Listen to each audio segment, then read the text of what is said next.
Good afternoon, everyone. My name is Heather Balker, and I am the state coordinator for the Women for the Land initiative here in Indiana. We are an initiative of the the Indiana Conservation Partnership. We're your hosts today. We're very happy to have you. Also co-hosting today's presentation is the Purdue University's Women in Agriculture group. And we're very pleased to have you. I am recording this, and we will have this recording available for viewing on our YouTube video channel, and I will send that link out to you all once the presentation is done. During our talk, if you have questions, please put them in the chat. And then after the presentation, after Janet is done, we will stop the recording and we can have a conversation and we'll address those questions. So with that, I'm going to turn it over to Janet to introduce herself and her organization and begin the program. Janet? Thank you, Heather. I'm Janet Eger. I am the district forester for Lawrence and Orange County in Southern Indiana, work for the Division of Forestry, and I do work with private landowners in helping them manage their woodlands. And today we are going to talk about forest management and selling timber.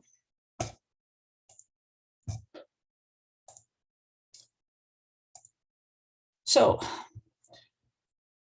are you thinking about selling timber? My first question is, why? What's your motivation for selling timber? Is it because of money? We all have expenses, sometimes unexpected ones, and so you're looking for a way to generate some cash. Maybe you've heard that your neighbor sold timber and they got a really big price for it, and that's very attractive sometimes. Perhaps there's been some sort of weather event, a windstorm, a tornado, blowdown, and you need to do a salvage harvest. That would be a reason to sell some timber. Perhaps you've been contacted by a timber company. There are several companies that occasionally will either stop and knock on your door. Maybe you'll get a postcard or a letter in the mail, and it sounds really good. They're offering top prices, things like that. And so maybe you weren't thinking about selling timber prior to that, and it just got you thinking about it. What I hope that you're doing is thinking of selling timber because it's part of your long-term management plan. So one of the first questions is, should you harvest?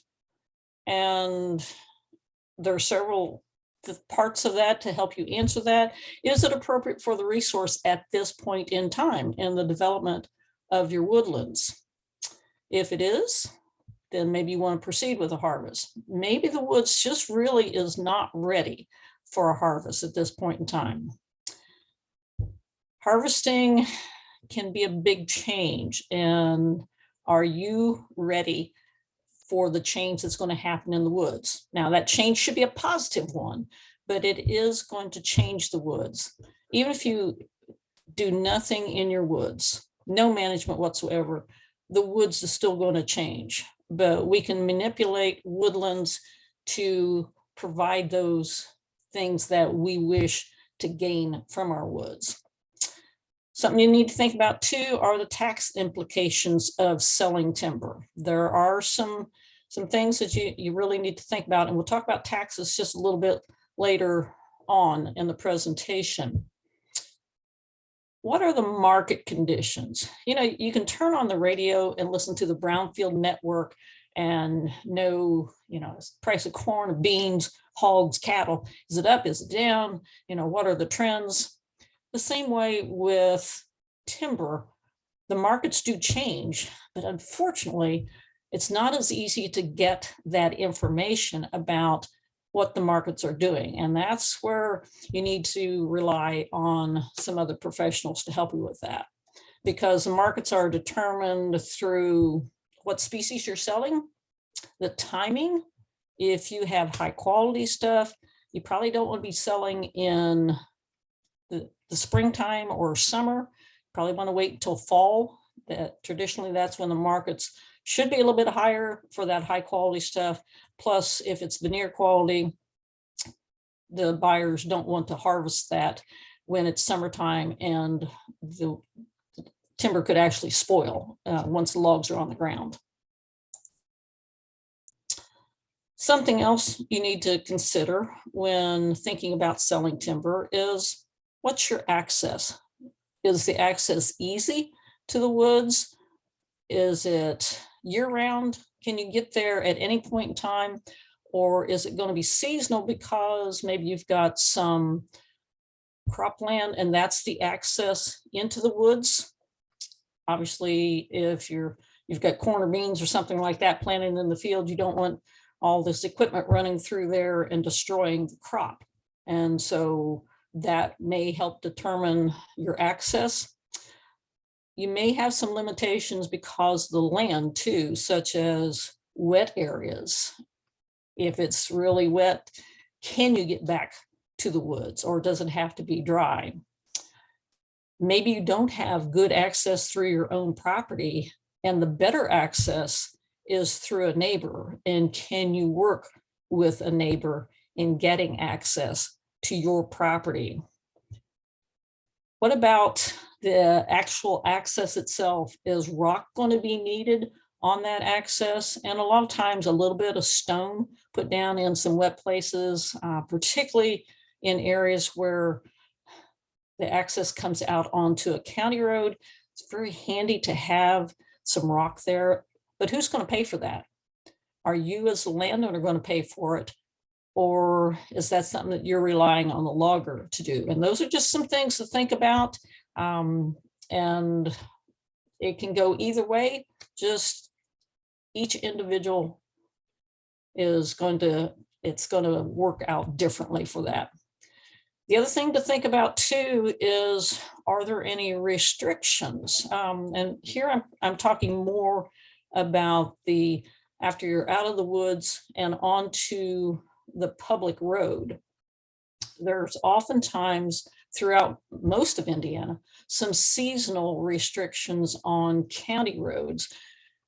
And this is going to happen during the late winter, maybe into early spring, when the roads are freezing and thawing, and counties will oftentimes put tonnage restrictions on those roads, which means maybe those timber trucks can't be using that road at that time. There are a few places where there are permanent restrictions on county roads, and this is oftentimes due to stream crossings, bridges, culverts, things like that, that just cannot handle any more than a set tonnage. And so your trucks may not be able to go across those things. So again, access is something really important to think about. Some other things to consider when you're thinking about selling timber. Do you have any cultural resources on your property? There's oftentimes old home sites, and you probably want to avoid those. One, if you're really interested in history, particularly if it's a family piece, you just don't want to destroy that resource. If you have a cemetery, again, that's pretty common. Really need to avoid that cemetery at least 100 feet back from any cemetery. What about the topography? Is it really flat? Is it very steep? So that's going to partly affect the way can you get the timber out, and what kind of things are going to affect the actual logging process there. Are there springs that need to be avoided?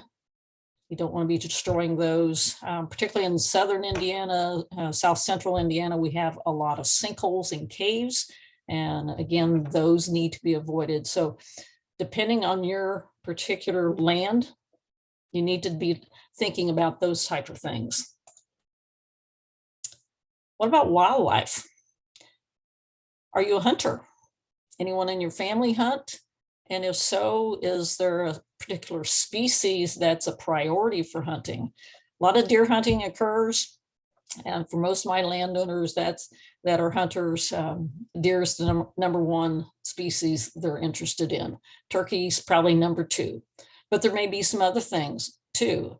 And so you can actually tailor the timber sale to enhance the values for those particular species. Now, the one thing I will tell you is that there is no way to do a species specific sale. You can enhance things for those species, but you are also going to change things for other wildlife species. And so again, this is just a consideration, and it's not necessarily bad. With deer, honestly, even some of the worst timber sales that I've seen, it's not going to affect the deer that badly. They're pretty adaptable, but they're things like grouse. Grouse have very specific habitat needs, and a timber sale can be geared toward that, but it is going to affect the other species in the woodlands too. Bats, are there any bat restrictions? Now, for most private lands right now, that's not too much of a consideration. However, if you have a known hibernacula on your property, then you may have to do some changes in how you manage your property, and particularly in regards to a timber sale. So how do you get started? The first thing I would recommend is contact a professional forester.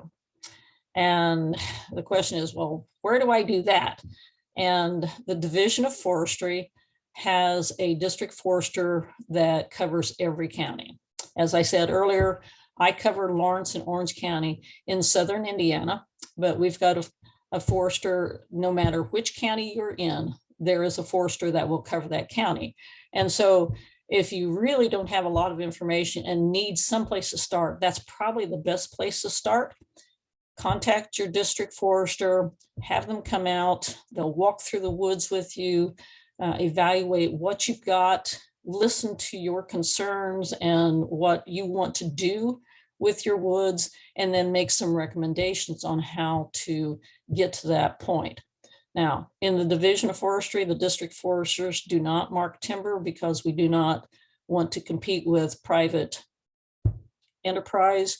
And so, for example, if I recommend that you ought to be considering a timber harvest, I will also tell you you need to be employing a consulting forester. And those are private foresters, private business people that can come out, they can do the marking and the entire process for you. There are some companies in Indiana that also employ foresters. And if you choose to go that route, the one thing that usually happens with company foresters is that they are looking towards getting material for their own company. So that may limit you on getting a broader amount of people that might be interested in your property, and particularly in your timber. The other thing too, when you start, you really need to have a management plan. And this is a good idea whether you're thinking about selling timber or not, but if you are just interested in managing your woodlands, have a written management plan in place. There's several ways to get that. If you go, the American Tree Farm has a template where you can just kind of plug in, it's already set up. You just kind of plug in the things that are applicable to your property, and then you've got a plan. Another way to get that is, again, through the district forester. They can write a plan for you. Consulting foresters can do the same thing. But that written plan gives you a guideline for the next several years on how to reach your objectives for the woods. It should set down your long-term goals, and it will describe out the resources that you have and make recommendations on how to marry those goals of yours with the capability of the land and how to get from point A to point B. And it may or may not recommend a timber harvest. Oftentimes a timber harvest is a tool to help you reach those management goals. Timing of practices to reach those goals should also be part of that plan. And if I tell a landowner that, in 2024, you ought to be considering a timber harvest, that's not a hard and fast date, because it's going to depend on a lot of different factors, market conditions, is the timing really right? The nice thing about managing timber is that rarely do you have to do things immediately. There are some timber buyers who try to scare landowners and say, well, your trees are dying. You really need to have a harvest. And I will agree, your trees are dying. Every living thing dies, but it doesn't mean that you're going to lose all your trees tomorrow if you don't have a timber harvest. So that's one of the challenges too in forest management, is that it is very long-term. Unlike corn and beans, you plant in the spring, you harvest in the fall. We don't do that with timber. It's much longer process to get to those points. So the other thing too, in your plan, there ought to be some considerations, particularly if you're looking at a timber harvest, about what needs to be done prior to a harvest and some things to do following a harvest that will, again, help you reach your management goals. One of the largest things as far as managing timber right now, and this in the last probably 10 to 20 years, is invasive species. Not only just plants, although that's the major consideration right now in our forest, but there's some insects and animals that can be invasive also. A good example is the emerald ash borer, which the entire state of Indiana has experienced that over the last 10 years.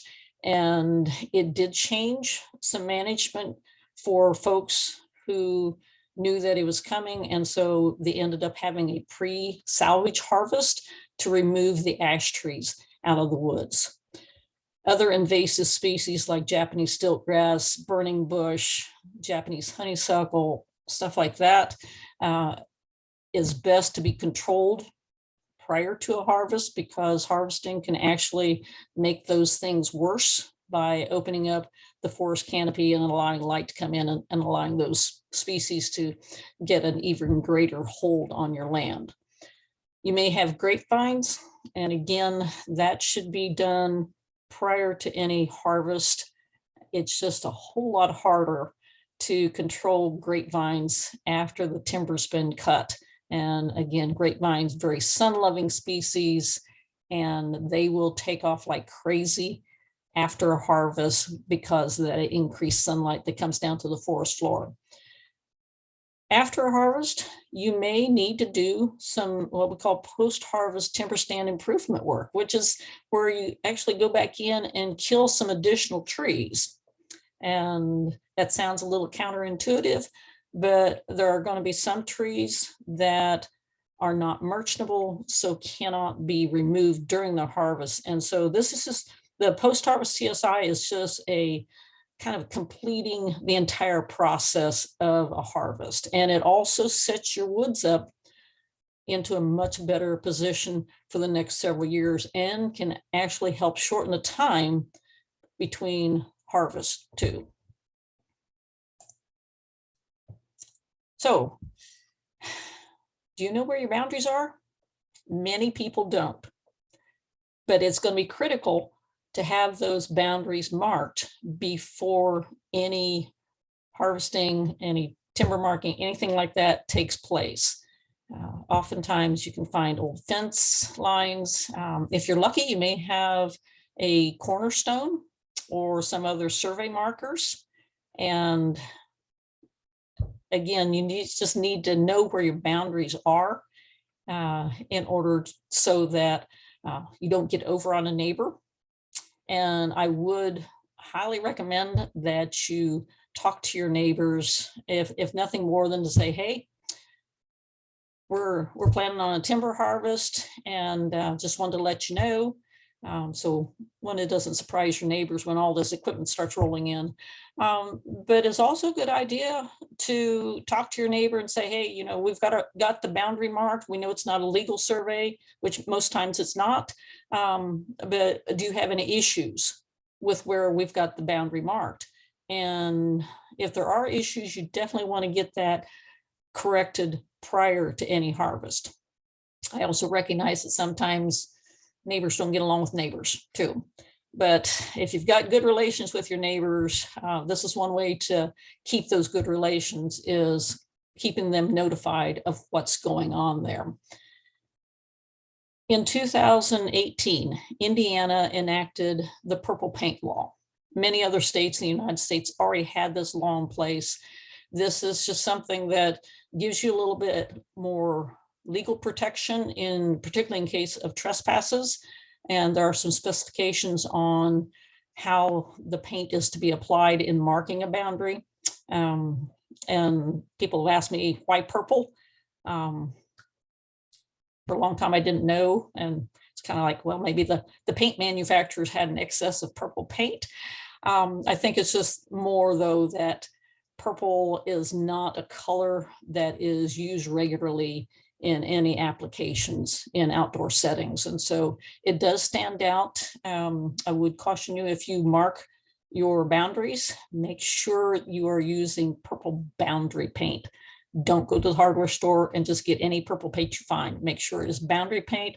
Otherwise, it will not stay. And you'll find yourself out there the next year remarking the lines. So again, boundaries are very, very important. So make sure you know where they're at. So you've decided to go ahead with a timber harvest, and you have contacted a forester and made arrangements for the consultant to mark your timber.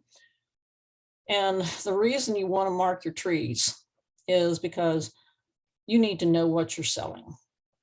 In addition, the buyer needs to know what he or she is buying too. So it keeps everything on an even basis. And it also means that if you know exactly what you're selling and the buyer knows what they're buying, you can compare prices fairly. Otherwise, if you just go to a timber buyer and say, you know, what will you give me for my timber? One buyer's going to look at your woods one way and say, okay, I can use this, this, and this out of the woods, and this is what I'm going to pay you for. Next buyer comes in, looks at it, may see something different. So you cannot compare whether you're getting a fair price, and maybe the guy who gives you a lower price might actually be leaving more trees for you in the woods too. So having a forester mark your timber takes that bias out of the process. Again, knowing what you're selling, you get that comparison of price. Forester, once they've got the trees marked, and you'll see in the photographs there that there are two paint marks on a tree that a forester will put there. The first one is 4.5 feet up at a place where we call diameter breast height, or DBH. That's a standard unit of measurement, measured 4.5 feet from the ground level up on the tree. Sometimes it's a dot of paint. Sometimes it's just a band. Oftentimes it's a circle all the way around the tree. The trees that you see in the photograph there also have numbers, and that is oftentimes used when there is high quality timber involved in the sale, and the veneer stuff will be marked with a number. That just helps the potential buyers see those trees a little bit easier. Forester will work with you and set a time, a sale date, a time, location of when the timber is to be sold. The timber consultant will also send out bids to potential buyers. So this is not something you have to worry about. That's part of the services that the consulting forester is going to provide to you. And the consultant, because they do this all the time, they are going to know which buyers might be best suited and might be most interested in your timber, because quality of timber from one place to another may be different. And so certain buyers may not be interested in certain things. And again, this is part of the services that the consultant will give to you. Send out that invitation to bid. And most importantly, you have a contract. You have a written contract that protects both parties, both you as the seller and the timber buyer when they're purchasing the property. And that contract should have obviously the basic information of who's selling, contact information, who's buying, contact information, the length of time of the contract, which 1 year minimum is, and no less, unless it's a special circumstance. But 1 year is very standard. Oftentimes you'll go with 2 years, depending again on the circumstances.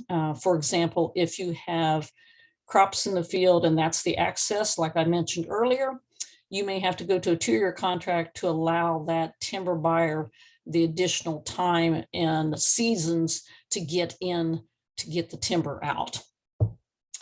That contract should also list any special provisions, any restrictions that might apply to your land too. Beginning July 1st of this year, every timber sale has to have a written contract. That is a new state law that went into effect just a few months ago. And written contract, like I said, that is going to protect both parties, and it hopefully will keep people from getting taken to, because there's been so many times I've had people call me and say, oh my gosh, the logger destroyed my woods. What can I do about it? And the first thing I ask is, well, what did it say in your contract? Well, we just shook hands. I'm afraid those days are past. We can't go on a handshake anymore. Written contract is the way to go. So the other thing about selling timber is, how much money am I going to get? And so the price is definitely going to depend on a lot of different factors. Particularly here in the US, housing starts is going to be one of the major things. Are we in a building boom? If we are, there's going to be that demand for material. And so prices that you're going to get for the raw material may be higher. During COVID, we all saw timber price or lumber prices go up significantly because everybody's sitting at home looking around their house saying, you know what, I think I'd like to remodel. And so remodeling took off and prices soared because of not only lack of raw material, but also in many cases, lack of people to harvest the timber, process it, and things like that. So those are going to be some of the factors there. Obviously, price of furniture, flooring, cabinets, moldings, doors, millwork, all that kind of stuff is the demand. And I just read the price report this morning for right now, and prices are dropping off. Traditionally, they kind of rise a little bit this time of year, but there's a lot of factors going into play right now. And most of it, a lot of it is worldwide factors. So what's happening in the overseas market right now, OPEC has just announced that they're cutting oil production, and that's going to make prices rise. Inflation is rising in many parts of Europe, as well as United States, different places. And so people are kind of cutting back. The demand is a lot less.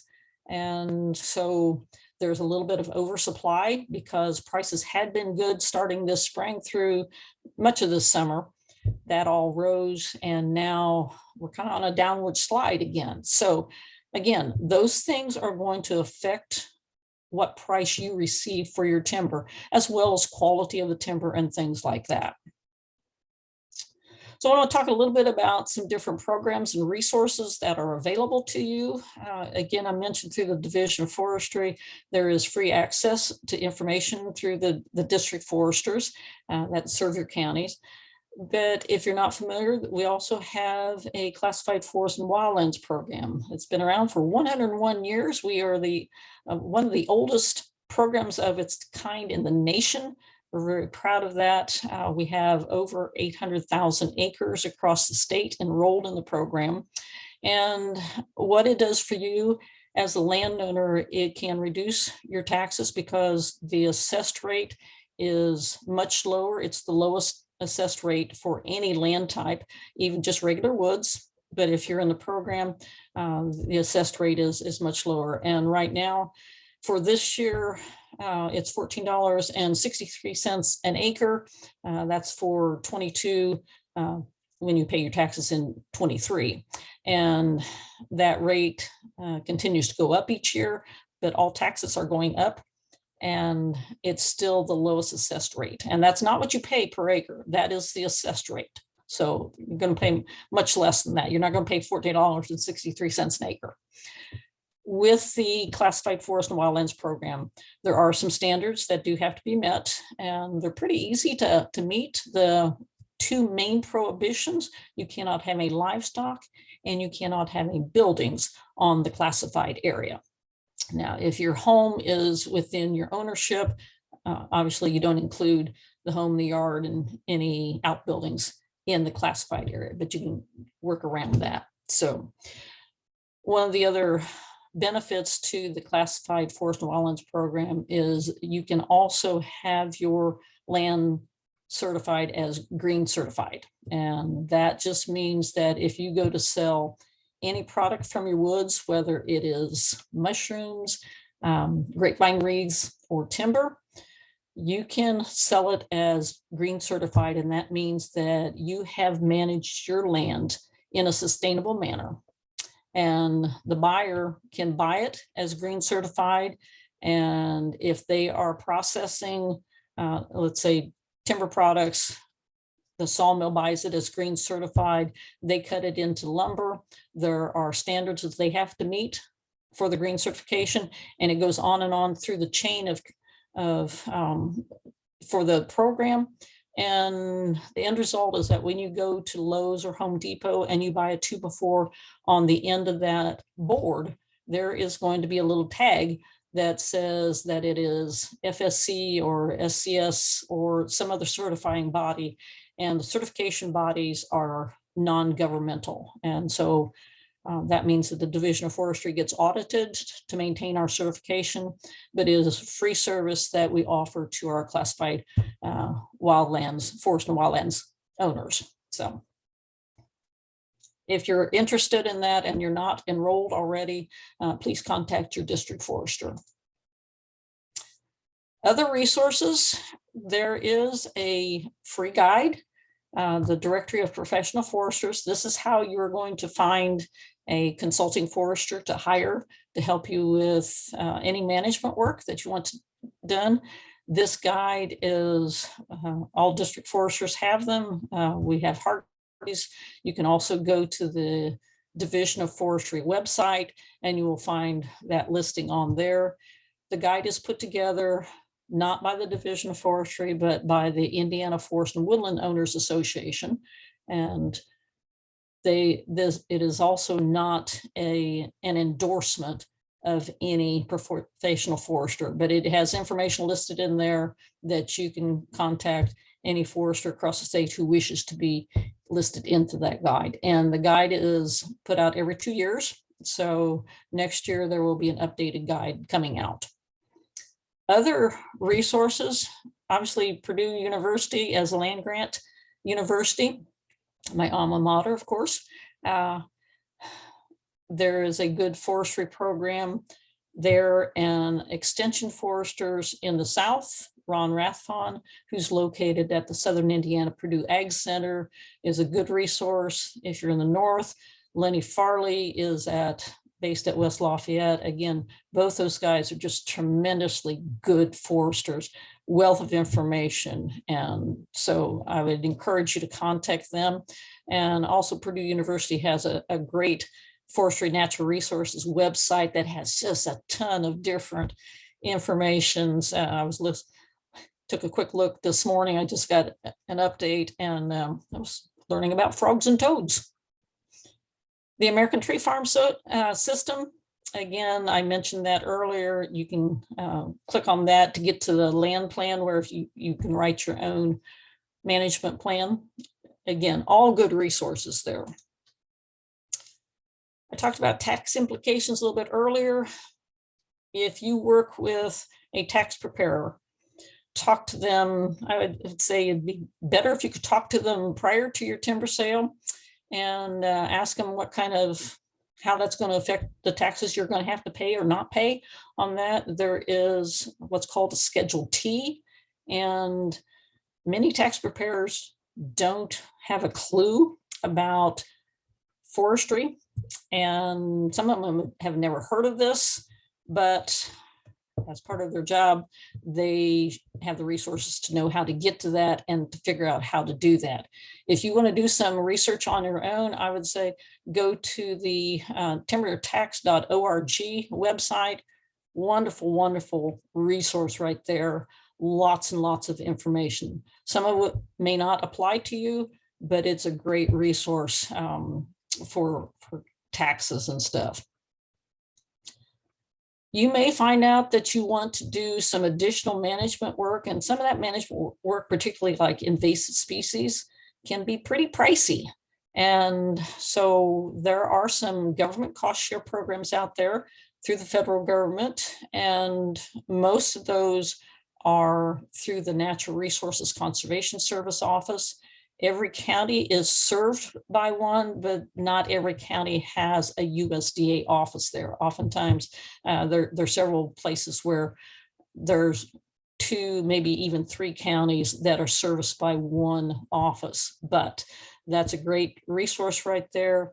With the cost share programs, that means that the government is going to pay you so much to accomplish that particular resource concern. Again, if it's invasives or if it's timber stand improvement, it doesn't pay 100%. It's not designed for that. It is kind of an encouragement program, but it helps spread that cost out so you're not bearing the entire cost of getting that done.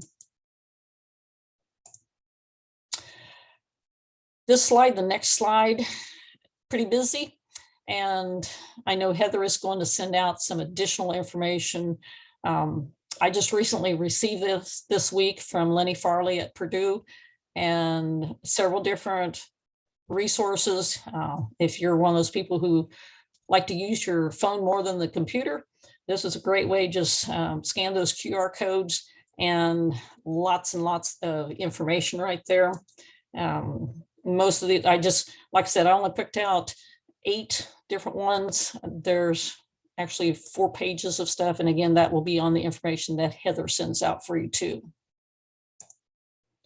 So let's talk about the actual timber harvesting, because what should you expect when that happens? Well, the first thing that's going to happen, of course, is that one morning you're going to wake up and these trucks are rolling in and equipment's rolling in, and it's going to get really noisy because there's chainsaws running, there's equipment running, and you kind of have to be prepared for that, because if you've never been around a timber harvest, it can be a little intimidating sometimes, but it's kind of exciting too. So this is just some of the equipment that you may see. The logging industry, like all industries, continues to evolve and update equipment and stuff. You may not have somebody actually out there handling a chainsaw. There is equipment that can actually cut the tree, lay it down, and then stack it to the side of a trail, and no chainsaws involved. Expensive equipment, but very handy in a lot of locations, can't be used everywhere. So again, equipment continues to evolve, but it's still large and noisy. With a timber sale, obviously, you are going to have some disturbance. The soil is going to get disturbed, but it should be minimized, and a good logger, good contract, good forester, good landowner, all working together can minimize that impact on the land. Trails should be smoothed, yards should be smoothed, and after a short period of time, at least by the following year, things start to melt away and disappear, and you don't have any problems with that. But you also don't want to lose your soil resource. So that's very, very important that what we call best management practices, or BMPs, is utilized, and that is making sure that soil stays put and the water stays clean. So a few slides here. I want to talk about the good, the bad, and the somewhat unusual. The lower left-hand corner is basically a clear cut. And I know some of you just now went, oh my gosh, because clear cutting in some circles is a dirty word. But clear cutting, when applied properly in the right circumstances, is a good management tool. The case here is that many, many years ago, that ridgetop was planted with pines, which are not native to the area. And so the decision was made between the forester and the landowner that the pine should be removed and let it regenerate back to hardwoods, which are native. And that's exactly what happened there. And I don't have a photo of the after, but it's dramatically different. It doesn't take Mother Nature long to fill in that void right there. The middle photograph is a skid trail, and this land was pretty steep. And so not only were water diversions put in, but the logger went the extra step and put straw down on most of the steep parts of the trail to really ensure that no erosion took place. And the photograph on the right, that's a timber sale. It does not look like it, but the reason I wanted to show you that is to let you know that not all the big trees are going to come out of the woods, nor should they, depending on your management goals, of course. But that is a timber sale area. Sometimes things don't go well. And like dancing, it takes two people. It takes a willing buyer and a willing seller to make a good sale area. And these three photographs, there was no forester involved in it. And it was just the landowner allowed this to happen. On the left-hand side there, difficult to see, but that trail is actually going up the hill. But you can see the deep ruts that were left. And this is after the logging was completed. You can see water there when it rained. Where I was standing taking that photograph, I was standing just above a stream. And so everything, soil, water, everything coming downhill went directly into that stream. Not a good situation. The other two photographs, do you see any big trees? No. This is a diameter limit cut, which there's very few places where that's an appropriate way to handle woods. This was not an appropriate place.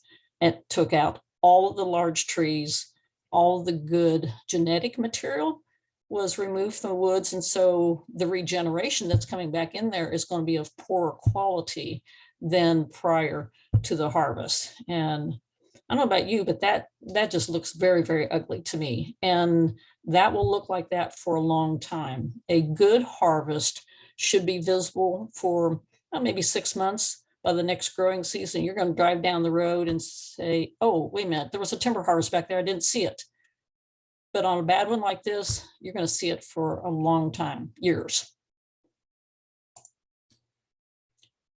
Sometimes just strange things happen in a harvest. The lower left-hand picture, that was a harvest, and then a windstorm came along. So unfortunately, had to go back in and do some additional salvage work, which that's where you have that management plan in place. And because it's not written in stone, you have to adjust things because Mother Nature will throw you a curve. The other one, I just, with the equipment perched on that piece of wood, I just kind of scratched my head. I was a little horrified and amused all at the same time just to see that. And I never heard that anybody got hurt with that, but it's a little odd. So with that, I am going to end. I hope I gave you some good information there. And any questions, I am more than happy to handle. Thank you so much, Janet. That was a ton of information. And as Janet mentioned, we will send out the links to some of the resources, and the video recording will be made available to you. Also, if you'd like the PDF of the presentation, I can share that. So I'm going to thank Janet. Very much appreciate that. I'm going to end the recording, and then the rest of us can stay on and have some conversation.